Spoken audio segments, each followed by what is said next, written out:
Step में ही move हो जाते हो। अगर मान लो छोटा सा रूम है तो आप 5 या 10 स्टेप में ही रूम को क्रॉस कर जाते हो। लेकिन वही अगर पार्किंसन का पेशेंट है तो उसको रूम के एक छोर से दूसरे छोर के लिए जाने के लिए 100 से 200 स्टेप लेने पड़ते हैं। ठीक है, जो आप 10 स्टेप में क्रॉस कर पाते हो उतना डिस्टेंस पार्किंसन वाला 100 स्टेप में कवर करेगा। तो पार्किंसन का गेट का वीडियो भी अगेन ये सब प्रैक्टिकल का हिस्सा है, अदरवाइज कहीं टाइम मिलेगा तो हम देखेंगे कवर करने का, आप वीडियो भी इसका देख सकते हो। ये छोटे छोटे स्टेप लेगा और 100 बार स्टेप लेगा और फ्लेक्शन एटीट्यूड होगा, पूरा बॉडी इसका फ्लेक्शन एटीट्यूड होगा, छोटे छोटे स्टेप लेगा। 100 स्टेप के बाद वो कवर करेगा डिस्टेंस जो आप 5 या 10 स्टेप में ही कवर कर रहे हो। Okay, so the gait refers to the manner of walking. The patient loses the normal gait in Parkinson disease is called a festinate gate.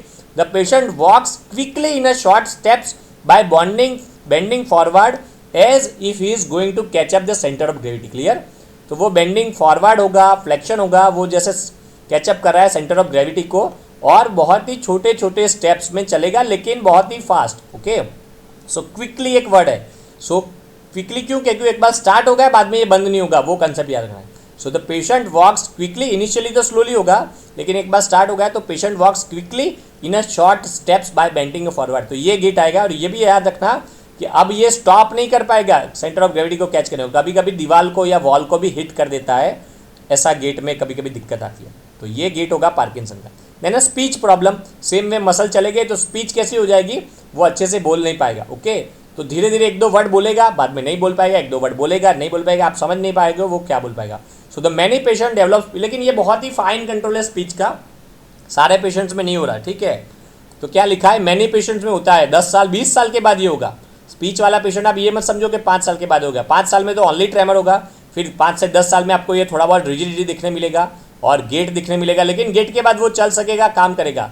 लेकिन 10-15 साल के बाद आपको दिखने मिलेगा वो बोल भी नहीं पाता, वो चल भी नहीं पाता, ये बाद में होगा। तो speech problem, many patient develop speech problems, they may speak very softly और समटाइम्स रैपिडली, क्योंकि इनिशिएटिंग प्रॉब्लम है तो सॉफ्टली, और एक बार वो स्टार्ट कर दिया तो रोक नहीं पाएगा, तो sometimes rapidly. The words are many times finally the speech become slurred and hesitate to speak. Okay, क्योंकि डिप्रेस भी होते हैं, मैंने बोला, तो एक तो वो बोलने का ट्राई करते हैं, लोग समझते नहीं हैं, और कभी कभी क्या होगा, वो बोल रहे हैं आप समझते नहीं हो और डिप्रेस हो तो फिर उनका मूड ही उड़ जाता है और बोलना भी बंद कर देते हैं, फिर एंग्री भी कन्वर्जन हो जाता है, कुछ भी चेंजेस होता था।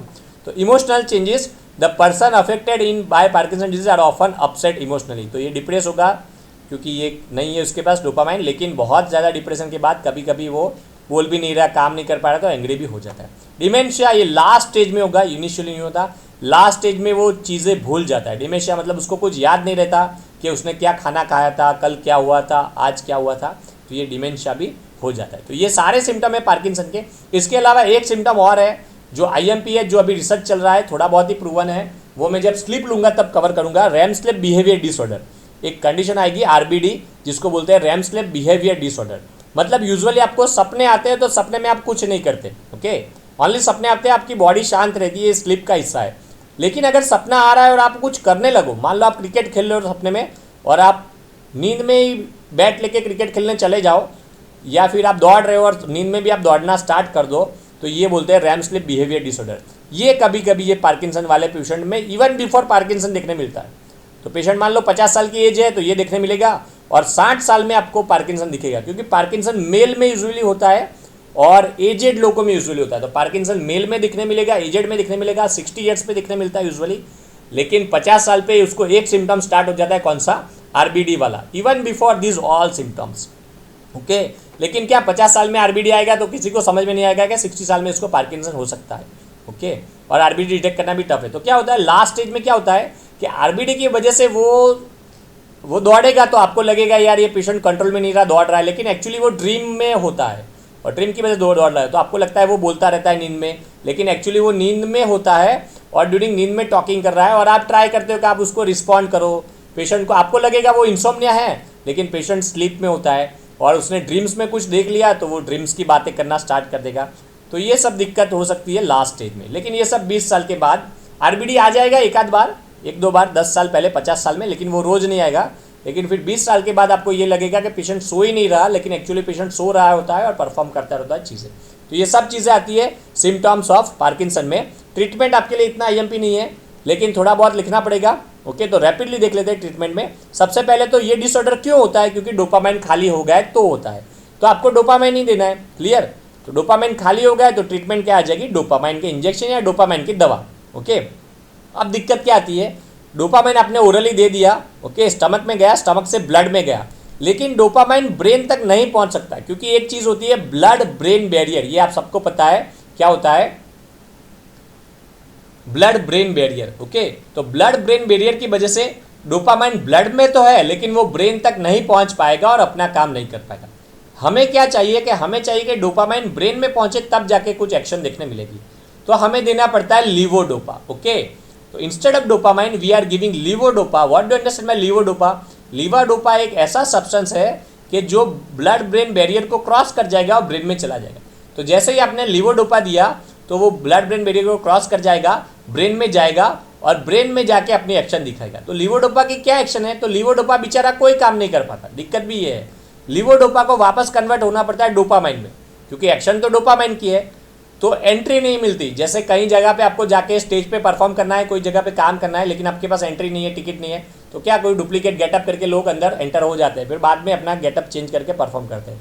सेम वे आपको लीवोडोपा देना पड़ेगा, ब्लड ब्रेन बैरियर लीवोडोपा को जाने देगा कि चलो इसको जाने दे, फिर लेकिन ब्रेन में जाने के बाद लीवोडोपा कन्वर्ट हो जाएगा डोपामाइन में और अपना काम करेगा और एक्शन दिखाएगा। इसके लिए आपको चाहिए एंजाइम के जो लीवोडोपा को डोपामाइन में कन्वर्ट करके दे। तो आपको एंजाइम आएगा डी कार्बोक्साइलेज एंजाइम को, जो आपको लीवोडोपा को डोपामाइन में कन्वर्ट करके देगा। Okay, clear?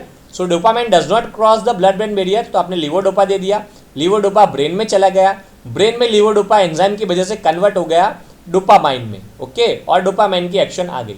लेकिन अभी दिक्कत क्या है कि ये enzyme only and only brain में नहीं होता, ये एंजाइम पूरी बॉडी में होता है। तो ये एंजाइम की वजह से क्या होता है, आपने लीवोडोपा ब्लड में दिया है और आप चाहते हो कि ब्रेन तक पहुंचे, लेकिन ब्रेन में पहुंचने से पहले ही वो एंजाइम लीवोडोपा को तोड़ देता है। ओके, तो लीवोडोपा ब्रेन में जाता तो एंजाइम कन्वर्ट कर देता। तो हमें ये चाहिए कि बॉडी का एंजाइम शांत हो जाए लेकिन ब्रेन का एंजाइम इंटैक्ट रहे। Okay, peripheral decarboxylase inhibitor कहते हैं इसको। तो हमें डी कार्बोक्साइलेज एंजाइम को पूरी बॉडी में शांत कर देना है ताकि लीवोडोपा टूट न जाए, क्योंकि बॉडी में लीवोडोपा अगर डोपामाइन बन गया तो डोपामाइन तो एंटर ही नहीं कर पाएगा ब्रेन में। हमने देखा ना, डोपामाइन तो एंट्री ही नहीं ले पाता था, उसीलिए तो हमने लीवोडोपा दिया। तो हम चाहते हैं कि लीवोडोपा ब्रेन में जाए, बाद में उसका कन्वर्जन हो।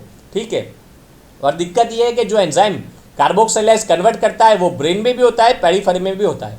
तो हमें क्या करना पड़ेगा, peripheral decarboxylase inhibitor, decarboxylase enzyme को हमें इनहिबिट कर देना पड़ेगा पेरिफेरी में।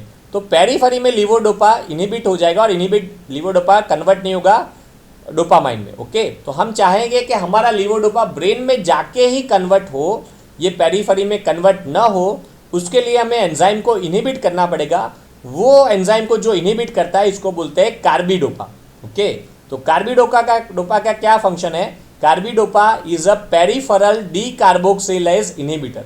तो कार्बिडोपा क्या है, पेरिफेरल डी कार्बोक्सिलेज इनहिबिटर। ये सब लिख लेना, क्योंकि यहाँ पे इस एम्बू में है तो अगेन नहीं दिया, लेकिन फ्यूचर में आईएमपी और गाइटन में और बुक में लिखने मिलेगा, और ये सब आपको फर्स्ट ईयर में भी लिखना है। ओके, तो carbidopa is a peripheral D carboxylase inhibitor. इसका मतलब क्या है, कार्बिडोपा अगर साथ में होगा, लीवोडोपा का पक्का दोस्त है कार्बिडोपा, अगर लीवोडोपा का पक्का दोस्त कार्बिडोपा साथ में होगा तो लीवोडोपा टूट के डोपामाइन नहीं बनेगा पेरिफेरी में। ओके, तो पेरिफेरी में डोपामाइन नहीं बनेगा और बाद में लीवोडोपा ब्रेन में चला जाएगा और ब्रेन में ही लीवोडोपा डोपामाइन में चला जाएगा।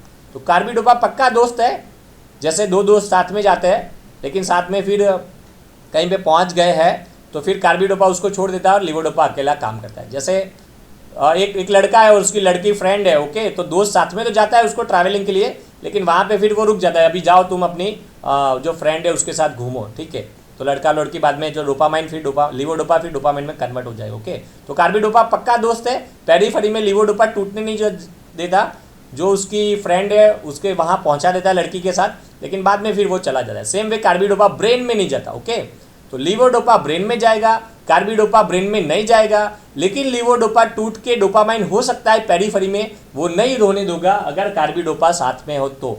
That's why in the treatment you have to give levodopa carbidopa combination. तो इसको कॉमर्शियल ड्रग बोलते हैं सिनडोपा। सिनडोपा मतलब दोनों साथ में। तो ये बार बार पूछते हैं 1 मार्क में, why carbidopa is given with levodopa. 1 mark में आता है एग्जाम में भी एलोबरेट करना है तो हाई मार्क्स मिलेंगे। You have to give a combination of levodopa and carbidopa, ये दोनों मिलकर अच्छा काम करेंगे। और सर्जिकल भी आप कर सकते हो, सर्जिकल रिपेयर भी कर सकते हो। इसके अलावा एक ड्रग भी आती है एल-डेप्रिनाइल, तो एल-डेप्रिनाइल आपको गाइटन में मिलेगी। अगर एल-डेप्रिनाइल दिया है तो वो कार्बिडोपा की तरह ही काम करेगा, और वो क्योंकि एक एंजाइम में तोड़ता है, लेकिन और एक एंजाइम भी है, ये आपको चला होगा इनिशियल में। कोई भी अमाइन कौन तोड़ता है, आपने देखा होगा ना, एड्रीनालिन, नॉर एड्रीनालिन, तो लीवोडोपा मतलब डोपामाइन नहीं है, आपने देखा होगा। डोपामाइन में से आगे जाके एड्रीनालिन बनता है, ये एनएस में चला होगा। तो डोपामाइन को कौन तोड़ता है, तो उसको बोलते हैं MOA। MOA मतलब मोनो अमाइनो ऑक्सीडेज इनिबिटर। तो MOA एंजाइम होता है, मोनो अमाइनो ऑक्सीडेज, वो डोपामाइन को तोड़ता है। ओके, ये डी कार्बोक्सिलेज तो लीवोडोपा को डोपामाइन बनाता है, लेकिन डोपामाइन को काम करना है उसको भी कोई तोड़ सकता है। वो कौन तोड़ सकता है, MOA एंजाइम। MOA मतलब मोनो अमाइनो ऑक्सीडेज एंजाइम, ये बार बार याद रखना, नॉर एड्रेनालिन में भी आपको आया होगा। सो मोनो अमाइनो ऑक्सीडेज एंजाइम आपको डोपामाइन को तोड़ देने का काम करता है। तो आप अगर एंजाइम को इनहिबिट कर दोगे तो डोपामाइन टूटेगा नहीं, अच्छे से काम कर पाएगा। तो मोनो अमाइनो ऑक्सीडेज एंजाइम का इनहिबिटर को बोलते हैं एल-डेप्रिनाइल, तो वो काम करेगा ये वाला। और लास्ट में जो दवा आती है दो वाली, ये न्यूअर ड्रग से सेकंड ईयर में आएगी, अभी याद रख लो, ट्राइएक्सिफेनिडाइल। ये एंटीकोलिनर्जिक है। एंटीकोलिनर्जिक मतलब ये एसिटाइल कोलाइन को काम नहीं करने देगी, और ये पार्किंसन की ट्रीटमेंट में काम आता है। तो मान लो पहले 5 साल पेशेंट आ रहा है जिसको ट्रेमर है, सब कुछ काम कर पाता है, अपना रूटीन वर्क कर रहा है, कोई भी सिम्टम नहीं, ओनली एंड ओनली ट्रेमर है, तो उसमें आपको देना है ट्राइएक्सिफेनिडाइल। एंटीकोलिनर्जिक है, एसिटाइल कोलाइन को बंद करके अच्छे से कंट्रोल करेगी और मैनेज होगा पूरी बॉडी का टोन।